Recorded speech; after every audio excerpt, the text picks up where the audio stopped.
They see my disability, I see my ability. They call me disabled, I call myself differently abled. There are some incidents that happen in your life.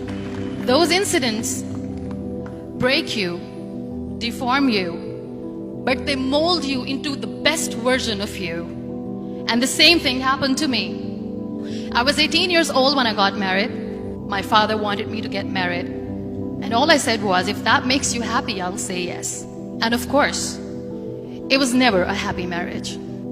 Just about after 2 years of getting married, I met a car accident.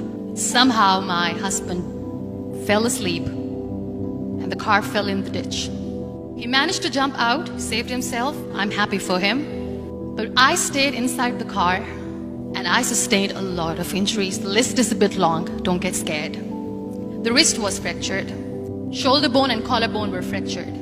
My whole rib cage got fractured. And because of the rib cage injury, lungs and liver were badly injured. I couldn't breathe. I lost urinary bowel control. That's why I have to wear the bag wherever I go. 3 vertebrae of my backbone were completely crushed. And I got paralyzed for the rest of my life. I finally ended up in a hospital where I stayed for 2.5 months. I underwent multiple surgeries. One day, doctor came to me and he said, well, I heard that you wanted to be an artist, but you ended up being a housewife. I have a bad news for you. You won't be able to paint again because your wrist and your arm are so deformed, you won't be able to hold a pen again. Next day, doctor came to me and said, your spine injury is so bad, you won't be able to walk again. Because of your spine injury and the fixation that you have in your back, you won't be able to give birth to a child again. That day, I was devastated. I asked my mother, why me?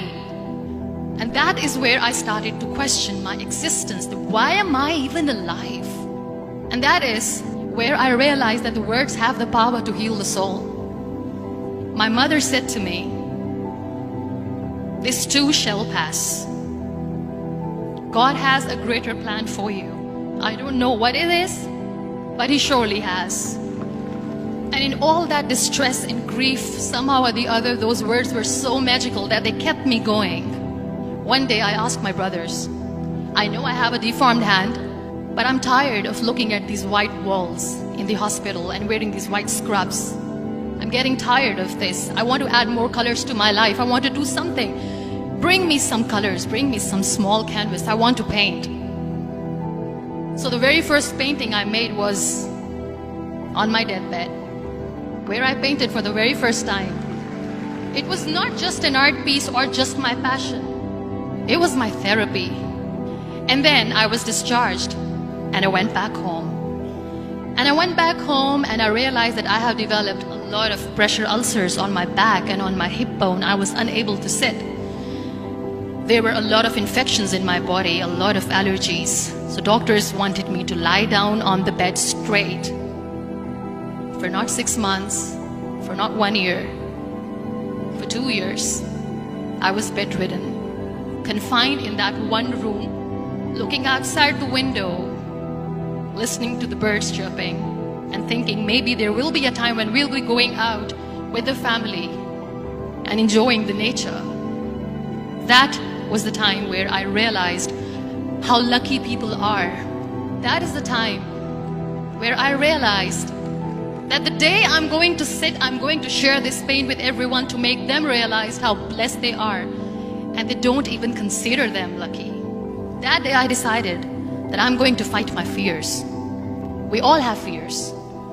Fear of unknown, fear of losing people, fear of losing health, money. We want to excel in career, we want to become famous, we want to get money. We are scared all the time. So I wrote down one by one all those fears. And I decided that I'm going to overcome these fears one at a time. You know what was my biggest fear? Divorce. I was trying to cling on to this person who didn't want me anymore, but I said no. I have to make it work. But the day I decided that this is nothing but my fear, I liberated myself by setting him free.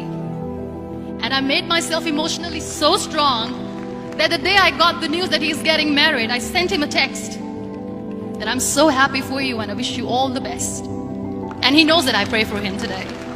Number 2 was, I won't be able to be a mother again. And that was quite devastating for me. But then I realized there are so many children in the world, all they want is acceptance. So there is no point of crying, just go and adopt one. And that's what I did.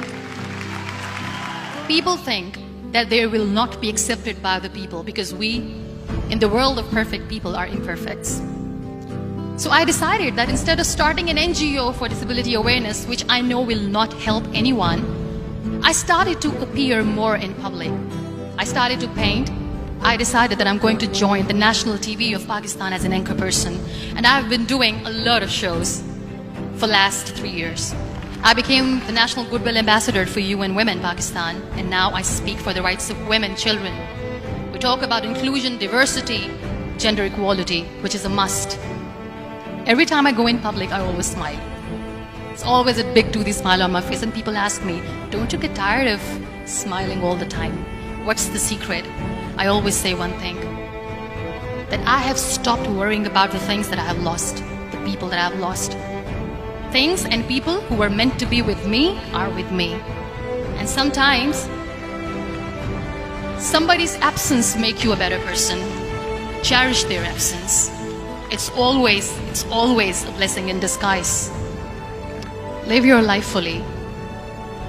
Accept yourself the way you are. Be kind to yourself.